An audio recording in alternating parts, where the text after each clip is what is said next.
Hey guys, today I want to do a really short guide on basically the idea of holding pairs over econ. So this is a mistake I see a lot of people make, including high challengers. And here's the scenario. So at 2-1, you kind of low roll. You have 2 Ezreals, 2 Twitches, 2 Ilaris, 2 Poppies, and 4 gold. So sometimes you just have a bunch of pairs on your bench. And the first question is, would you make 10 here? So a lot of people would sell 3 pairs in order to make 10 here. So maybe they highly value the Ezreal pair. They'll sell everything else. And let's just say you don't sell. At 2-2, you low roll again, and now you miss. Now you have 2 Camille's, 2 Ezreals, 2 Twitches, 2 Ilaris, 2 Poppies, and 7 gold. Would you make 10 here? Now a lot of people will sell and make 10 here. But today I want to show you why in these two scenarios, I think making 10 is actually the incorrect play.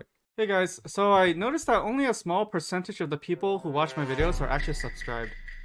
So if you like my content, please consider subscribing and turning on notifications to make sure that my content gets to you on time. So the main argument behind keeping pairs versus econ is that a lot of times keeping pairs actually saves you more HP and makes you more money. How can that possibly be the case, right? How can keeping pairs actually give you more econ? Why? Is because you need 2-star units, otherwise you will die. You will lose the game. There's two ways essentially to like generate future board strength. One of the ways is to make interest threshold and use econ to generate interest to generate future board strength. But a less understood way is actually holding pairs is also generating future board strength, and people don't realize that. And how can that be the case? How can holding pairs be generating a future board strength? Let's just say you sell your board for econ. Now you need to hit 3 copies of the units in order to get stronger. But let's just say you hold the pair. Now you only need 1 copy of the unit to get stronger, right?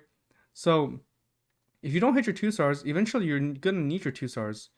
And in order to get 3 copies of a unit, every roll costs 2, and you would need to get 3 copies of it, so you would need to roll multiple times. But if you kept your pairs, now you only need 1. By keeping the pairs, you're reducing the number of rolls you need to hit your 2-star units by a significant number of rolls. It's very, very significant, and on average, it's definitely worth the econ loss for making 10. So in this case, let's just say you sell here. At some point, you're gonna have to roll down, otherwise you will die. At some point, you will have to roll down. You're gonna have to pick up some sort of carry, right? Now, later in the game, you might pick up another carry, like oh sure, let's just say you go for Ezreal carry, just to make the things like really, really black and white.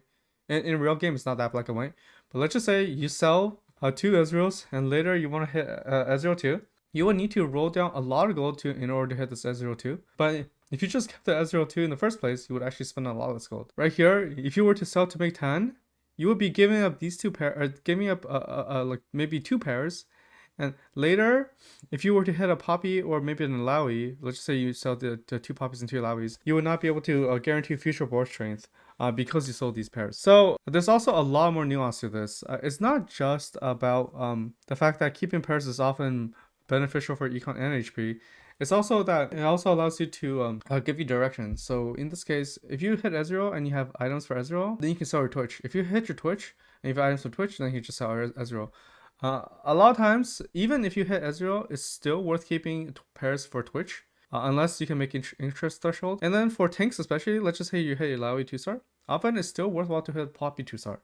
Why is that the case? It's because a 2-star tank, they don't really, like, hitting 2-star Illaoi doesn't really reduce the value of 2-star Poppy. Why? Because tanks mainly is used as a meat shield. So like hitting 2-star Illaoi doesn't suddenly invalidate 2-star Poppy's usefulness, right? So there's that. And then there's also another thing for that. If you have multiple pairs, you should pretty much always roll. So I have this guide on how to roll I did a while back. And it kind of covers the general idea is that if you have 4 pairs, you should always roll. If you have 3 pairs, you should often roll. Just very quickly, this is often true starting from stage 3-2. And I would definitely not advocate rolling before Krugs. So this is the general guide behind rolling when you have pairs. Now, there's a lot more nuance to this. I don't want to get into too much details because I don't really exactly know how powerful it is to hold pairs. But I definitely want to at least make a quick video on this because this is one of the most common mistakes I see people make, even in high challengers. So just wanted to cover this. I think that's it for this video.